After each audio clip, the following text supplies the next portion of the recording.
Assalamu alaikum listeners. My name is Yusuf Salihuti Kala with a brand new novel called A Muslim Tale. The story goes like we arrived at the wedding. It was my dad's best friend's son. We had just moved to London a month ago when where my dad was transferred. Well, for the meantime, anyway, he usually go for about a week if he leaves. But this time he was getting a break and a little bit of work. He told us he wanted to stay for a while. Also, my dad was invited to the wedding and he could not let this chance go. They are really good friends and all-time friends. I had them talking on the phone all the time. Whenever I pick up, usually it is his friend. Me, my dad, and my mom walked inside the large hall that was filled with people. In the very front was a stage where the groom and the bride sat. Next to the groom were two little boys, and next to the bride sat one girl and a boy, and a couple of women and men stood. Relatives, I am assuming. I turned my attention back to where I was standing and suddenly realized three people walking toward us. A man of my dad's age and a woman who clearly was his wife and a guy who was following behind them. A quite tall gentleman, I must say. Yusuf, assalamu alaikum, the man said, hugging my dad as the woman greeted my mom and they hugged. Then the boy shook hands with my dad and greeted my mom.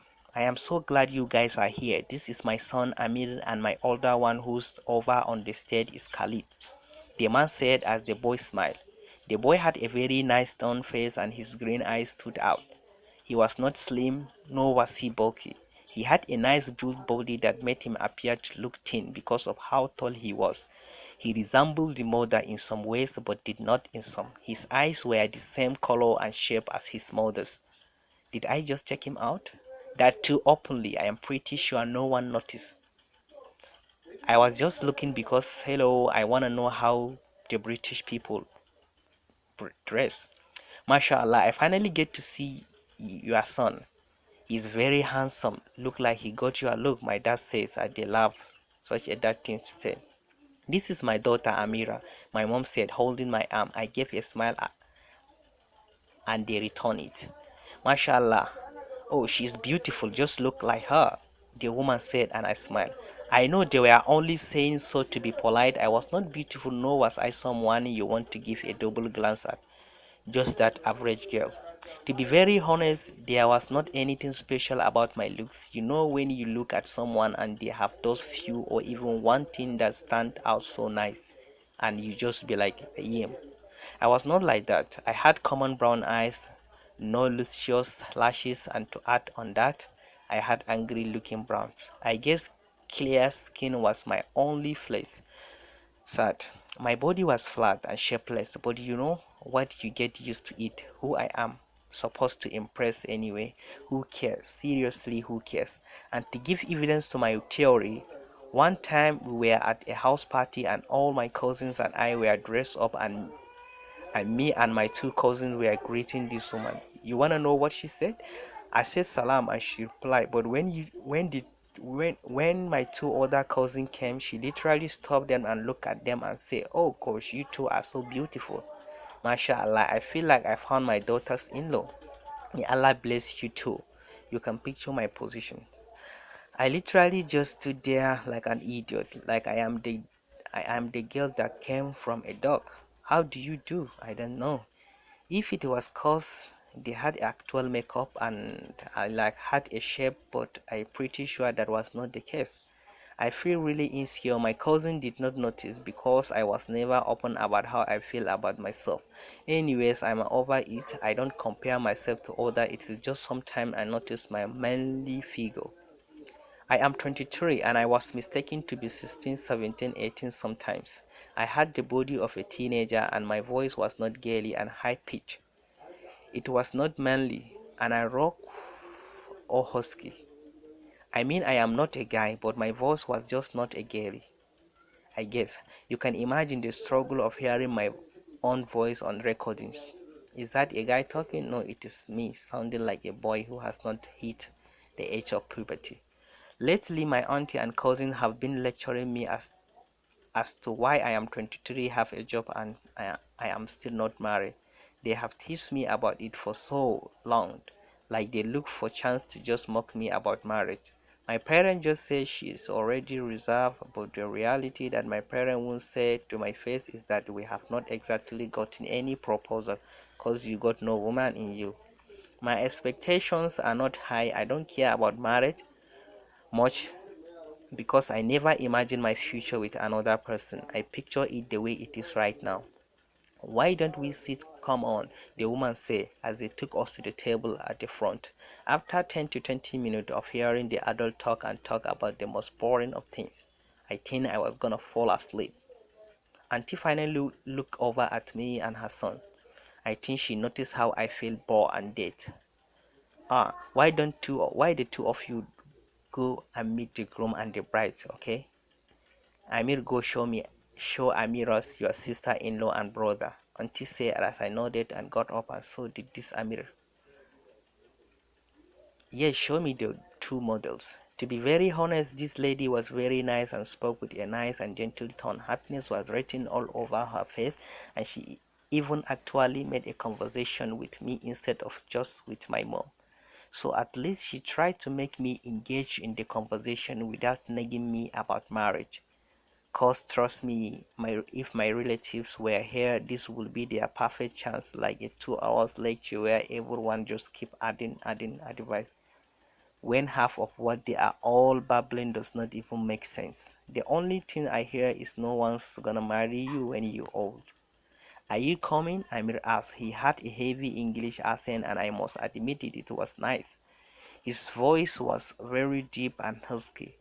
It made me feel so much smaller and shorter than I really was. This reminded me of an incident at an amusement park. No good. I quickly turned to him and he was staring down at me. Our eyes locked for a split second and I quickly shifted my gaze. I started to speak and my mouth was dry. He was watching me, waiting for an answer. Coming, I said, walking toward him. He turned back and started walking ahead of me. He was a fast walker, so I was walking with the big step I could take. He went up to the stage. I followed. First, he took me to the beautiful bride. She was stunning. I felt at unease and a little underlooked. Don't get me wrong, I am not superficial or anything, and I'm usually not too caring of those cause I believe that nothing or no one should have the right to take someone's happiness away besides Allah. And being upset over look is kinda stupid and childish. So I don't think that just because your looks are not as amazing as others, it does not mean you should not be happy. If that's the case, then I will be crying when I am old and I will be sad for the rest of my life because I'm nobody gonna be pretty when they are old. But right now I was feeling insecure. Nevertheless, I bent down to be at her level and she gave me a smile. Assalamu alaikum, the bride spoke gently, so womanly. I felt like I was a man toward her, minus my height. Wa alaikum assalam, you look beautiful. I love your dress, it is really pretty, I said smiling. Oh, Jazakallah, that's so sweet, you are really pretty too. How old are you? 16, 17, she asked. No, I am 23, I said, and I looked up and saw the groom and Amir choke on the juice they were drinking. I cleared my throat rude much. Oh, I am sorry, you look so young, she said as I laughed a little. I could tell she was scared I may have gotten super offended, but you get used to it. Again, who cares? Ah, don't worry about it. This is not the first time I said, as she smiled. Her name is Rabia, Amir said, walking toward us. It is a pleasure to meet you, Rabia. My name is Amira, I said as she smiled. Nice to meet you too. I am sure we'll be great friends. Oh, thanks. At least now I won't be a loner here, I said as she giggled. Oh, you are funny. With your attitude, I am pretty sure you cannot possibly be a loner, she said as I laughed. I will take that as a compliment then, I said smiling. It is. You are really cute, especially when you smile, she said as I blushed. Your eyes are getting smaller, a kiss said, making my smile kind of fade. Well, it is not my fault. My eyes tend to shrink when I smile. And her English is weird. The boy with a huge gap between his teeth said, laughing with the other boy. They were about toddlers. Thanks, children. Do you have any idea how much of losers you must be to get roasted by toddlers? I will go say salam to the groom. I say, getting up and heading to the groom. That's Khalid, my older brother, Ami said, with that blank, expressionless emotion stuck on his face. Salamu alaikum, congratulations on your wedding, I said, giving a smile. The groom, who was Amir's brother, did not look alike. Amir's hair was light brown and long, and Khalid's was darker and shorter. Khalid's nose was small and thin, and his mouth shape made them look completely different. Perhaps because Khalid's smile and show expression and Amir did not either way, they look very different. Walaikum assalam, thanks, but a quick question, are you sure you are 23? He asked as Amir laughed. Yes, I am. I will even show you my passport if you don't believe me. In fact, I am a teacher and I'm pretty sure a 16-year-old cannot become a teacher. Unless you are frankly smart and with my grades, yeah. No, I said, folding my arms as he laughed. So are you married, Mrs.? I mean, since you are 23, he said, raising his right eyebrow. I could tell he was trying to irritate me. I gave a fake smile and then gave him a glare.